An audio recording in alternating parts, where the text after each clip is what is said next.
What is good, Osiris here? Tim Pool After Show. Gonna do a little bit website action. I think it's very cool that Tim Pool has gotten his own news outlet going. NewsGuard certified. Put a lot of work into that. And one of the people I respect who have been able to follow over the last couple years is Cassandra McDonald. It still says Fairbanks on the website. Tim, get that fixed, sir. But here we go. Substantially, this is the headline. Substantially more Black and Latino voters planning to vote Republican than in 2018 or 2020, according to new poll. And there it is from today, November 7th, going into the midterms by Cassandra Fairbanks. And I like this article, my perspective on it. That's why I wanted to highlight it, because I do have a perspective on it. Just to read a little bit here, this poll was conducted by the Wall Street Journal, found that about 17% of Black voters, and let me stop there for a second. For me personally, people might think it's silly, but I don't identify as Black. I don't know what it means when you say the term Black. Is somebody who's light-skinned Black? Is somebody who dark-skinned Black? Do I get more say in society because I'm darker Black than somebody else? I don't know. I don't make the rules, and I have posed that question. Nobody has answered it satisfactory to my liking, so I say my skin's brown. I'm not a part of this labeling, but let's go ahead and for the people that do find themselves in these labels or agree with these labels, it is still worth the discussion.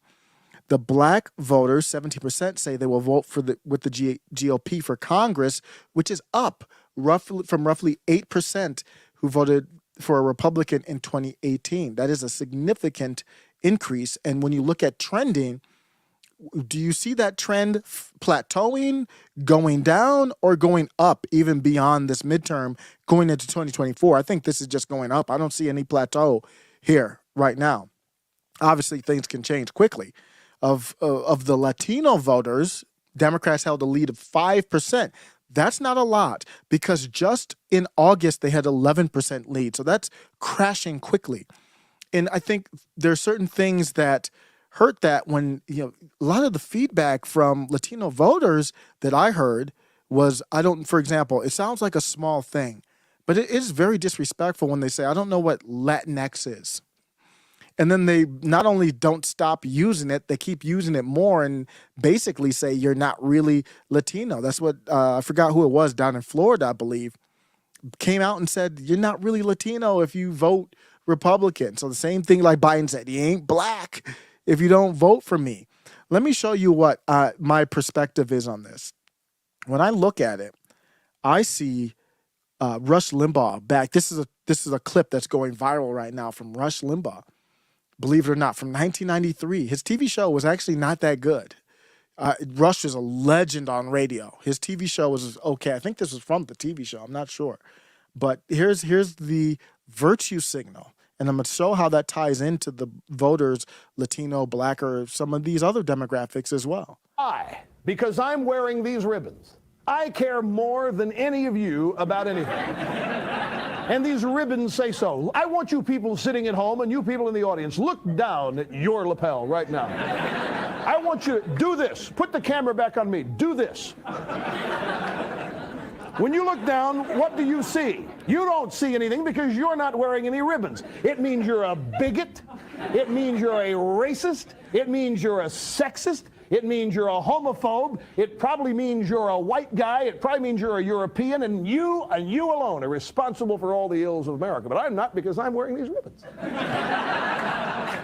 I care more than you. So that's the virtual signal. I'm going to play a clip from Seinfeld along the same lines.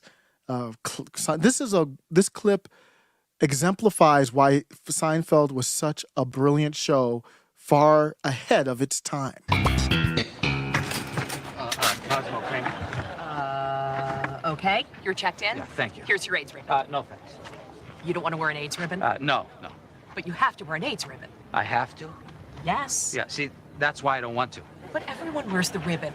You must wear the ribbon. What you are? You're a ribbon bully. Hey, you, come back here. Come back here and put this on.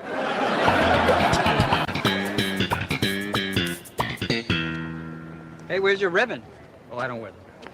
You don't wear the ribbon? Aren't you against AIDS? Yeah, I'm against states.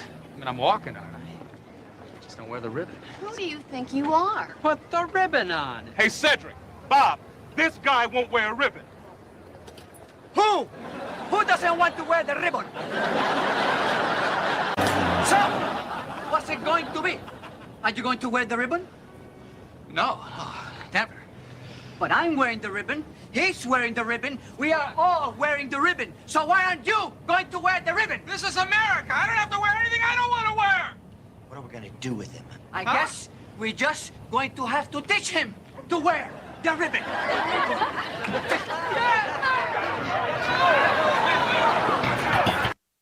So that's the Seinfeld clip. And why do I play those clips in regards to the Cassandra, I was going to say Fairbanks, because you haven't updated it. You got me back into her maiden name. Cassandra McDonald's article is Latino voters, in my opinion, and black voters, in my opinion, they feel like they're being treated as if they are the ribbon. It's not, it's worse than virtue signaling. They, in part, in my opinion, from just talking to people and what I've seen for those that kind of go this route, that are going away from the Democrat and GOP uniparty, they are tired of being treated as if they are the ribbon for the members of the Democrat Party. I've said that the Democrat Party is boiling down to weird white people who cosplay and pretend to allow black women to have dominance over them. You might have seen what happens on The View very often. Sunny, hosted on The View, she can take crazy, more radical positions than Joy or anybody else can.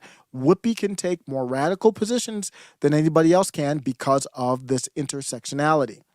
And it's not just Latinos, it's not just blacks, it's also women.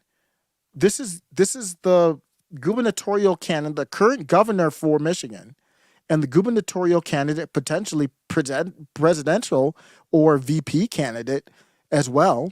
She was rumored last go around. They probably wish they picked her because as bad as she is, she's better than Kamala. This is women. Women, now you are the virtue signal. Bipartisan tax cut will help reduce the economic burden of the cost of menstrual products, especially for lower income Michiganders. Saving people with a period from paying taxes on up to $4,800 in spending. Did you hear what she did? She said it very smoothly, very good. She didn't dwell on it too much. She's talking about women, I guess. She referred to women as people with a period. How would you look at me if I referred to women as people with a period? That's what she did right here. Lower income Michiganders. Saving people with a period from paying taxes on up to $4,800 in spending over the course of their lifetime. Saving people with a period. They've gone bonkers. It's completely gone off the rails. That is nothing more. This is via Libs of TikTok is where I got it from. This is not anymore. It's not the same anymore. It's going towards the avenue of here's what you are, a bandana basically. You are a bandana for somebody else's cause. You yourself. I'm going to end with this. I'm going to end with a couple comments. One from the Chicago, this is from the Chicago Teachers Union. This is from December of 2020. This is on Twitter. The push to reopen schools is rooted in sexism, racism, and misogyny.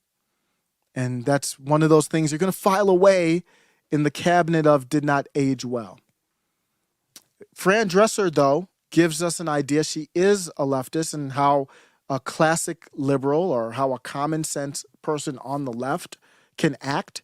If Democrats were acting like this, every human on the I'm going to play this clip here. If Democrats acted like this, they would have a chance against. I align more with MAGA and libertarians, and I still wouldn't go to Democrats. But if they just had this simple common sense message, that's really all Elon Musk is. They're trying to make him look like a crazy right winger.